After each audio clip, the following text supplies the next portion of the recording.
Bine ați venit pe canalul meu! Eu sunt Octavia, iar în acest tutorial vă voi arăta cum să tricotați un top pe care îl puteți accesoriza foarte ușor la outfiturile de vară.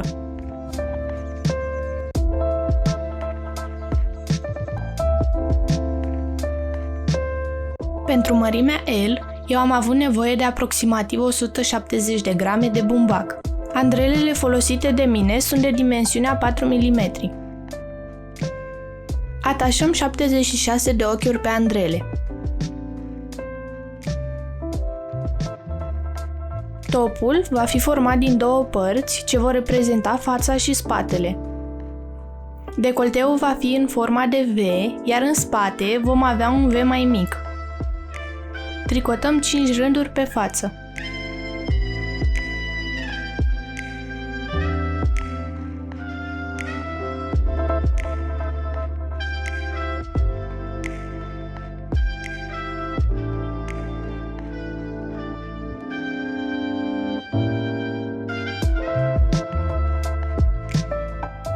La al 6-lea rând, tricotăm 3 ochiuri pe față, apoi luăm jeteu și scădem spre stânga 2 ochiuri.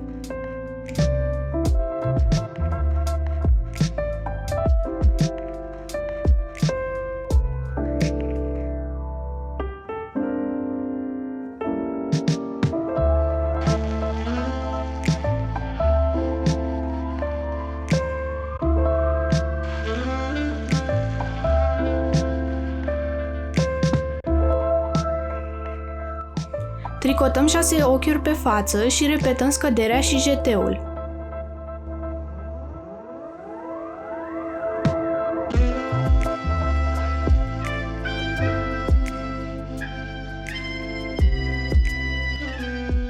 Rândul 7 îl vom tricota pe dos.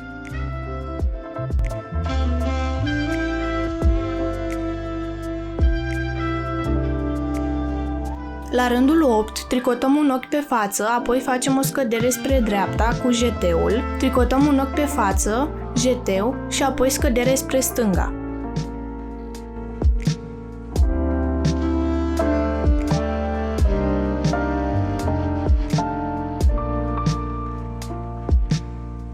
Apoi, tricotăm 3 ochiuri pe față și repetăm scăderile modelului.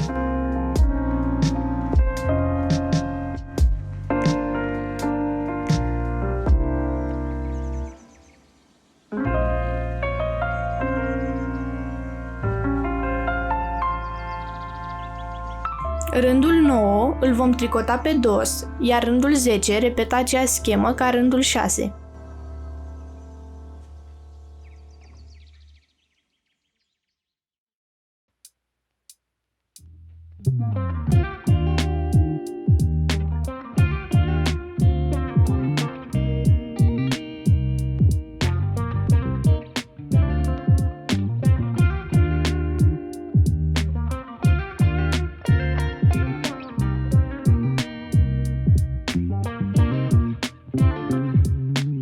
Vă sfătuiesc să aveți la îndemână mereu acea fotografie cu schița modelului.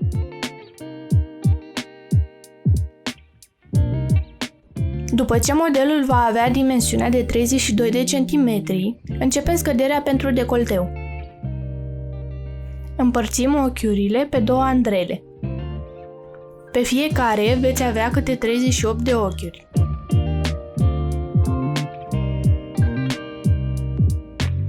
Tricotăm modelul exact ca până acum, doar că la început și la sfârșitul fiecărui rând pe față trebuie să facem câte o scădere.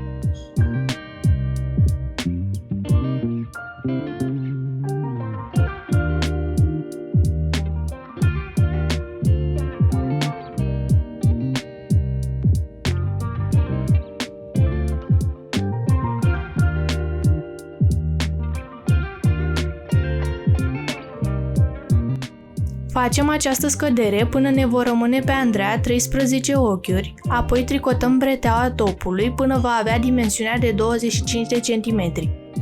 Repetăm același lucru și la cealaltă parte a decolteului, doar că la spate vom scădea la fiecare început sau sfârșit de rând.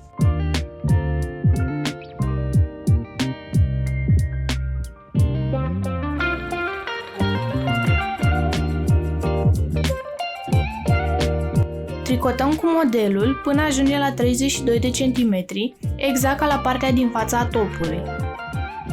Vom folosi aceeași scădere ca la decolteu. Scădem la fiecare început sau sfârșit de rând.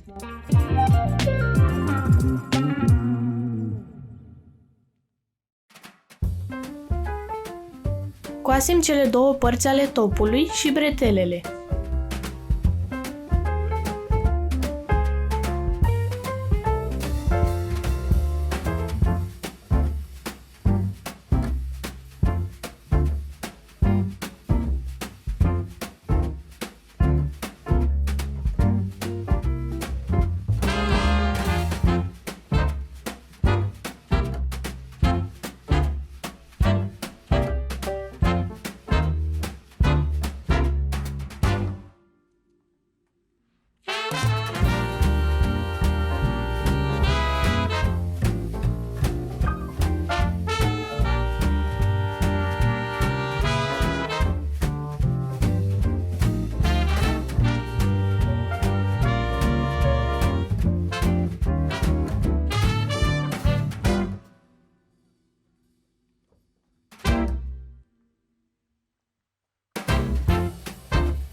Acesta este rezultatul meu final. Am ales acest top fiind inspirată de culoarea și parfumul trandafirilor din grădină. Nu uitați să-mi scrieți în comentarii sau pe Instagram în cazul în care întâmpinați dificultăți cu patternul meu. Mult succes la lucru, sper să ne revedem cu bine data viitoare la un nou episod. La revedere!